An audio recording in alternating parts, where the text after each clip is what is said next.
இன்றைக்கி நாம் ரொம்ப ரொம்ப சுலபமாக கூழ் காய்க்காமல் வீட்டில் மீதி இருக்கிற பழைய சோத்தில் நல்லா மொறு மொறுன்னு வடகம் எப்படி செய்கிறதுன்னு தான் பார்க்க போகிறோம். இதை மட்டும் நீங்கள் வீட்டில் செஞ்சு கொடுத்து பாருங்கள். பழைய சோத்துலேயும் இப்படி செய்யலாமான்னு நினச்சிட்டு ஆச்சரியப்படுவாங்க. இதை எப்படி செய்கிறதுன்னு பார்க்குறதுக்கு முன்னாடி இது வரைக்கும் நம்மளோட தக்ஷி கிச்சனை சப்ஸ்கிரைப் பண்ணலைன்னா சப்ஸ்கிரைப் பண்ணிக்கோங்க. வடகம் செய்கிறதுக்கு நான் பழைய சோறு எடுத்திருக்கேன். இந்த சோறு ஒரு நாள் முன்னாடியே வேக வச்ச சோறு. நைட்டு தண்ணி ஊற்றி வச்சுருந்தேன். மறுநாள் காலையில் தான் எடுத்திருக்கேன். பாருங்கள், சோறு நல்லா ஈரமாக இருக்குது. நீங்கள் தண்ணி ஊற்றாமல் வச்சுருக்க மீதி சோத்துலேயே இந்த வடகம் செய்யலாம், ரொம்ப நல்லா வரும். இப்போது ஒரு மிக்ஸி ஜார் எடுத்துக்கோங்க. காரத்துக்கு ஏற்ற மாதிரி ஒரு 4 பச்சை மிளகாய் சேர்த்துக்கோங்க. இப்போது எடுத்து வச்சுருக்க பழைய சோறு சேர்த்துக்கோங்க. தண்ணி ஊற்றி வச்சுருந்த சோறை நல்லா தண்ணி இல்லாமல் வடித்து எடுத்துகிட்டு சேர்த்துக்கோங்க. மொத்தமாக நம்ம வடகத்துக்கு 2 கப்பு பழைய சோறு எடுத்துக்க போகிறோம். அந்த 2 கப்பு பழைய சோறுக்கும் தேவையான அளவுக்கு உப்பு சேர்த்துக்கோங்க. நான் கல் உப்பு தான் சேர்த்துருக்கேன். இப்போது தண்ணி சேர்க்காமல் ஃபஸ்ட்டு நல்லா அரைச்சிட்டு அதுக்கப்புறமா தேவைக்கு தண்ணி சேர்த்துக்கோங்க. 1 கப்பு பழைய சோறை அரைச்சி எடுக்கிறதுக்கு 1/4 கப் அளவுக்கு தண்ணி சேர்த்துக்கோங்க. அரைச்சதுக்கு அப்புறமா இதை வேறொரு பாத்திரத்துக்கு மாற்றிக்கோங்க. பாருங்கள், துண்டு துண்டாக இல்லாமல் இது போல் நல்லா நைஸாக அரைச்சி எடுத்துக்கோங்க. இப்போ மறுபடியும் அதே மிக்ஸி ஜாரில் 1 கப்பு பழைய சோறை சேர்த்துட்டு அது கூடவும் ஒரு 1/4 கப்பு தண்ணி சேர்த்து இந்த மாதிரி நல்லா நைஸாக அரைச்சி சேர்த்துக்கோங்க. இப்போ இது கூட 1 டீஸ்பூன் சீரகத்தை இந்த மாதிரி கைக்குள்ளே எடுத்துட்டு நல்லா நசுக்கி சேர்த்துக்கோங்க. இந்த மாதிரி நசுக்கி சேர்க்கும்போது சீரகத்தோட ஃப்ளேவர் ரொம்ப நல்லா இருக்கும். இப்போ சீரகத்தை சேர்த்ததுக்கு அப்புறமா கரண்டி வச்சுட்டு இதை நல்லா கலந்துக்கோங்க. பழைய சோறை நம்ம 2 பகுதியாக பிரிச்சுட்டு தனித்தனியாக அரைச்சி சேர்த்துருந்தோம். இப்போ ரெண்டுமே ஒன்றாகிற மாதிரி நல்லா மிக்ஸ் பண்ணிக்கோங்க.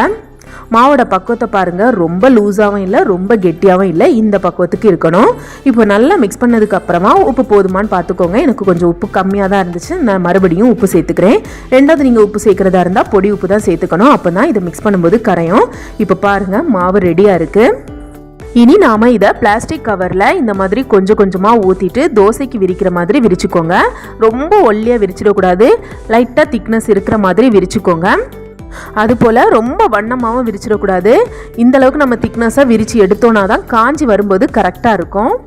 இது போலவே மீதி இருக்கிற எல்லா மாவையுமே கொஞ்சம் கொஞ்சமாக ஊற்றிட்டு விரிச்சுக்கோங்க. நான் சின்ன சின்னதாக இருக்கிற பார்சல் கவரை தான் இந்த மாதிரி சைஸுக்கு கட் பண்ணி வச்சுருக்கேன். உங்ககிட்ட வடகம் ஷீட் இருந்துச்சுன்னா அதில் கூட ரெடி பண்ணிக்கலாம். இது போல் நீங்கள் வெள்ளை துணிலையும் காய வைக்கலாம். வெள்ளை துணியில் காய வைக்கும்போது காயறதுக்கும் அதிகமாக நாள் எடுக்கும். அதே மாதிரி காஞ்சதுக்கு அப்புறமா துணியிலேருந்து ஈஸியாக பிரிஞ்சும் வராது. பெட்டர் இந்த மாதிரி கவரில் நீங்கள் விரித்து காய வைக்கிறது தான்.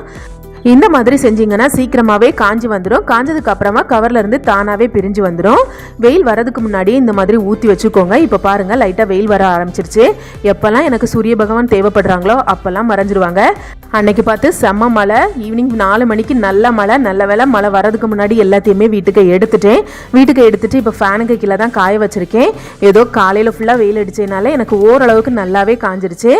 அடுத்த நாளுமே வெயில் வரவே இல்லை. வீட்டுக்கு ஃபேனில் தான் காய வச்சுருந்தேன். ஃபேனுக்கு வச்சுமே அழகாக காஞ்சி வந்துருச்சு. காஞ்சதும் தானாக கவர்லேருந்து பிரிஞ்சு வரவும் ஆரம்பிச்சிருச்சு. பாதி நல்லா காஞ்சிருச்சு, பாதி சரியாக காயலை. காஞ்சதெல்லாம் பாருங்கள், கை தெரிகிற அளவுக்கு நல்லா காஞ்சிருக்கு. இப்போ கவரில் இருந்து பிரிஞ்சு வந்தது எல்லாத்தையுமே ஒரு தட்டுக்கு மாற்றிட்டு வராதது எல்லாத்தையுமே மறுபடியும் ஃபேன்லேயே காய வச்சுருக்கேன்.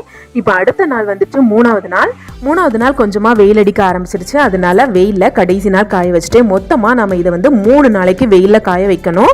கண்டிப்பாக வெயிலில் 1 நாளாவது காய வைக்கணும். கடைசி நாள் காய வச்சு எடுத்தோன்னா தான் நம்ம பொரிச்சு எடுக்கும்போது சூப்பராக வரும். பாருங்கள், இப்போ எல்லாமே அழகாக காஞ்சிருச்சு.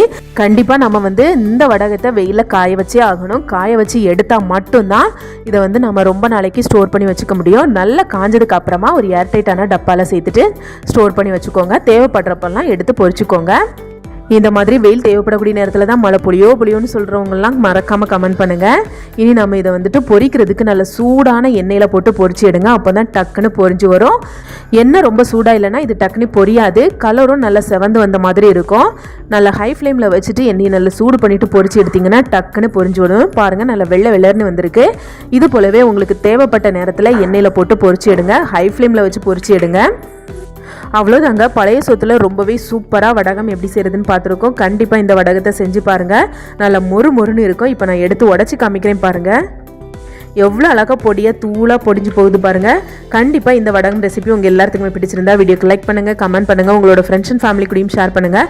அப்படியே நம்மளோட தக்ஷி கிச்சனையும் சப்ஸ்கிரைப் பண்ணி சப்போர்ட் பண்ணுங்கள்.